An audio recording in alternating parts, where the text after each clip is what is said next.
আপনি দীর্ঘদিন ধরে আপনার ফোনটাকে ব্যবহার করার ফলে আপনার ফোনের সাউন্ড একদম কমে গেছে, চিন্তা করার কোনো দরকার নেই। আজকের ভিডিওটি সম্পূর্ণ দেখে এই একটা সেটিংস করুন, এরপর থেকে আপনার ফোনের সাউন্ড 3 গুণ বেড়ে যাবে। এই কাজটা আপনারা কীভাবে করবেন ফোন স্ক্রিনে আপনাদেরকে দেখিয়ে দিচ্ছি। অবশ্যই পেজটিকে ফলো করে রাখবেন, ভিডিওটি লাইক কমেন্ট শেয়ার করে দিবেন। এজন্য আপনারা চলে যাবেন আপনাদের ফোনের সেটিংসে, এরপর একটু স্ক্রল করার পর এখান থেকে এডিশনাল সেটিংস এই অপশনে ক্লিক করে দিবেন। এরপর এখান থেকে অ্যাক্সেসিবিলিটি এই অপশনে ক্লিক করে দিবেন। আর অনেকের ক্ষেত্রে অ্যাক্সেসিবিলিটি অপশনটা এখানেই থাকতে পারে, জাস্ট যেখানে থাকুক আপনি সেখান থেকে অ্যাক্সেসিবিলিটি অপশনে ক্লিক করে দিবেন। ক্লিক করার পর এখান থেকে হেয়ারিং এই অপশন চলে আসবেন, প্রত্যেকটা ফোনে কিন্তু এই অপশনটা থাকবে।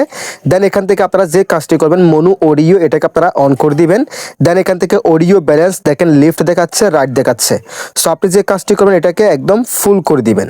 ওকে, আপনার কাজ শেষ। এরপর থেকে আপনার ফোনের সাউন্ড 3 গুণ বেড়ে যাবে এবং সে সাথে আপনার ফোনে যদি কোনো ওল্ড বা পুরাতন কোনো অ্যাপস থাকে সেসব অ্যাপস আপনারা ডিলিট করে দিবেন।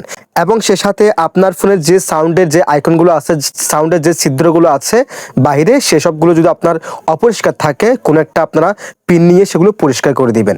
এরপর দেখবেন আপনার ফোনের সাউন্ড আগের থেকে 3 গুণ বেড়ে যাবে। That's it.